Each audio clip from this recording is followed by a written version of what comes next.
The Unlovely Truth discusses the intersection of faith and true crime, so some of what gets talked about may be distressing to young or sensitive listeners. Please use your discretion when listening. I'm glad you joined me today to help me share stories and discover how we can make a difference in the lives of overlooked victims. Larry Joe Phebus was 14 years old when he was murdered in 1963. His case is listed on the website of the North Dakota Attorney General as being the oldest open homicide case in the state. Who knows how many years it's been since the police had a credible lead? Let's change that.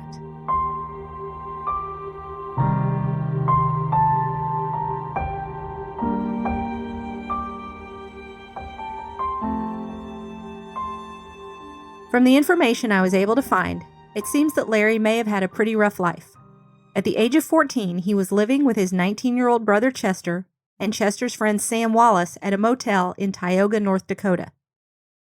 His mother Mary lived in California with 3 of Larry and Chester's siblings.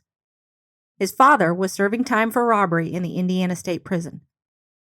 On October 20th, 1962, Chester and Sam left for a double date in Williston, which was about an hour away.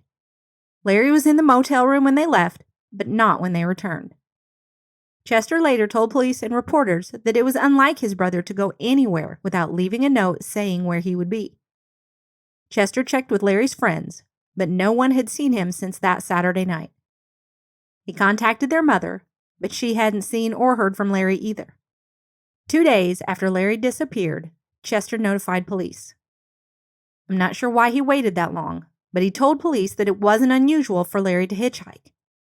He also said he had never heard of him traveling more than 30 miles catching rides. Still, he contacted relatives in Illinois and Indiana. But none of them knew where Larry was. Larry's body was found on March 27, 1963, over 5 months since he'd last been seen by Chester and Sam. His autopsy lists the cause of death as asphyxiation.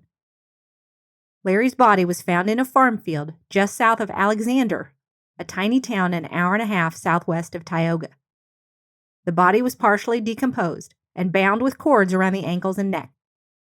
In the colorful language of the time, a local newspaper article says that Larry was, quote, slain by a sex pervert, end quote. There is no mention of what evidence may have led anyone to that conclusion. Larry's case quickly went cold and has never been solved.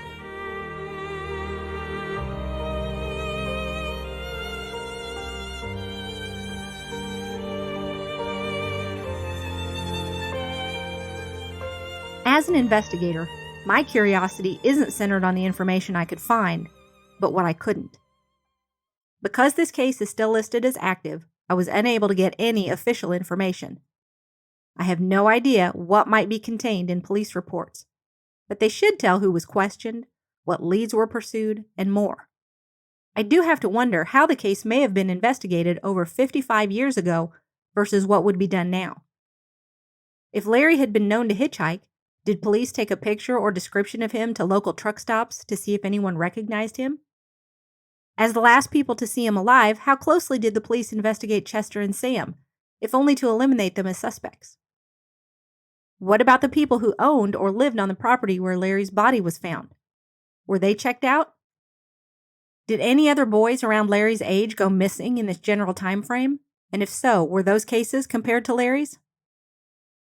I want to be clear that I'm not implying that the original investigation wasn't done well. Without access to the case file, there's just no way to tell. I looked for surviving family members, but many have passed away. That does not mean that this case is no longer important. Every victim deserves to have the truth about what happened to them known. I believe this case is solvable, but the police need leads to pursue. That's where you come in. Remember that each one of us has the power to do something. You can share the podcast with people you know who may have lived in North Dakota in the early 1960s. And we can all use our social media presence to spread the word. Let's help the police and the family find the truth about who killed Larry Joe Phebus. I really want to hear your thoughts about the content I'm sharing and what content you would like to hear. So please, just take a moment to reach out to me at Lori@theunlovelytruth.com or on social media. Find me at the Unlovely Truth Podcast on Instagram and the Unlovely Truth on Facebook. Check out my website, theunlovelytruth.com, and you'll find links to articles where you can get more information about Larry's case.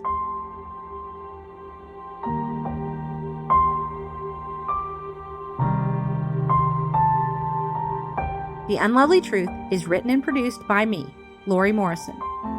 Artwork is by Shelby Highland, and music is by Neocortex. You can make the podcast reach more people if you subscribe, download, share, or leave a rating with a comment. Together, we can be advocates for victims.